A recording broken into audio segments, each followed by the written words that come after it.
Operation video for wire cutting and stripping machine. Model number is Zdbx-1. Number one, you want to go ahead and make sure the AC cable is plugged in.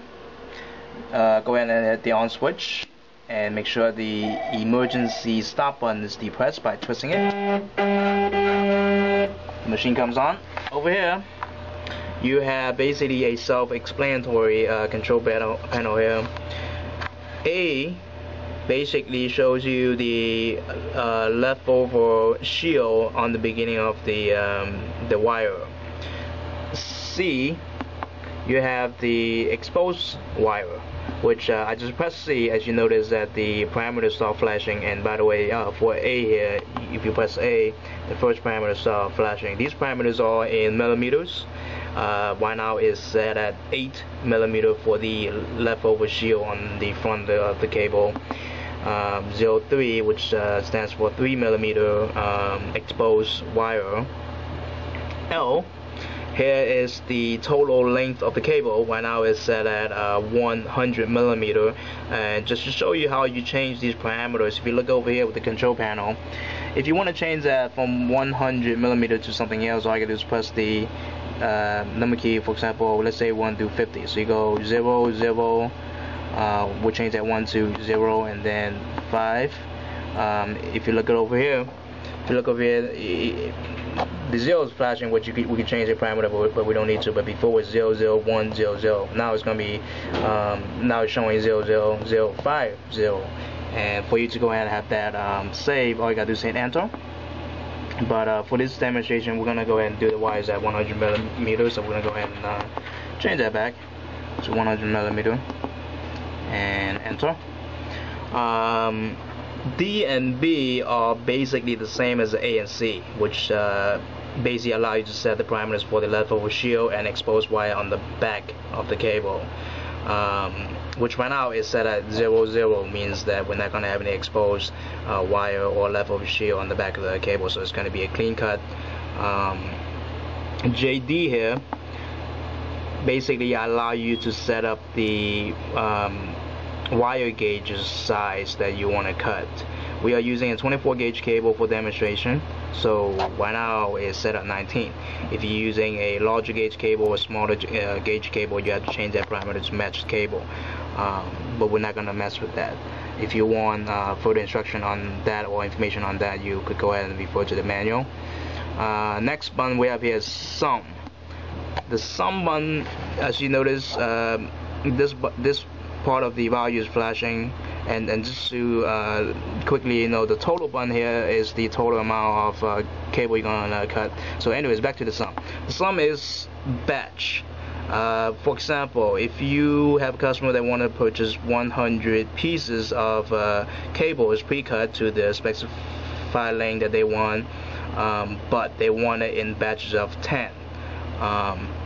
So this is where this comes in handy. Right now we're doing a demonstration of, let's say, preset of 10 cable, and we have a total of 20.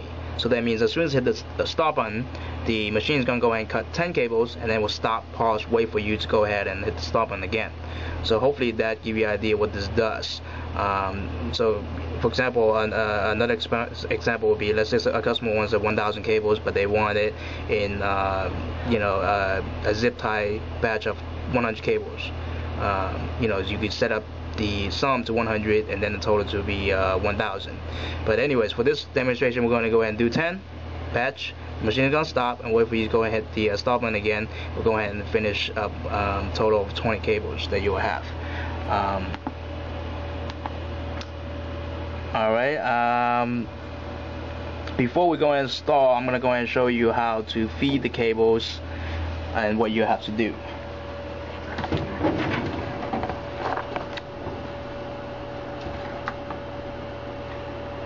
On the front there, you'll see all these rotors. Just to give you a quick information here, some quick knowledge on these.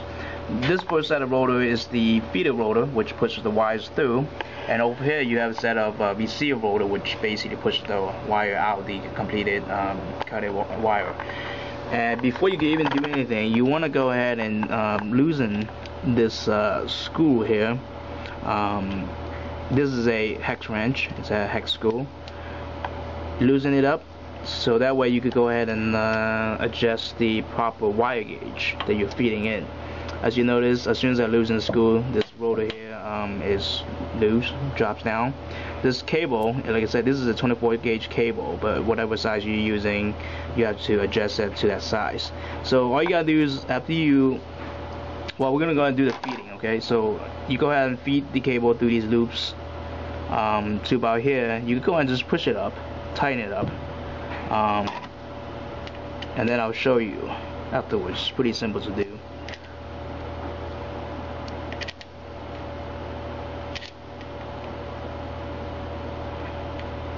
So tighten the rotor, make sure it's kind of tight, because if not, the length of the cables might not be proper.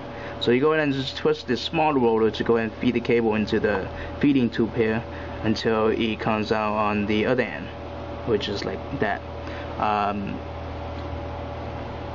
By this time you're pretty much ready to use. First thing you want to do is go ahead and just cut the tip of that wire, so like I said, the length of the cable will be proper after that.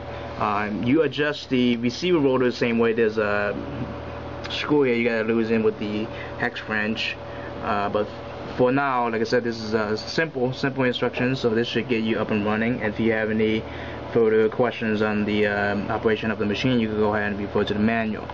Now all the parameters have been set up, the wire gauge has been set up, the rotors has been tightened. All you gotta do is hit the start button to get the process started.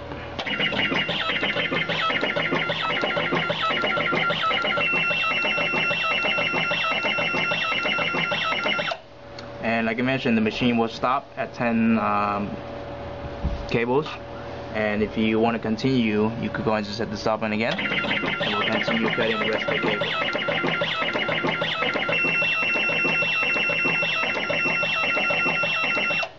And that's it.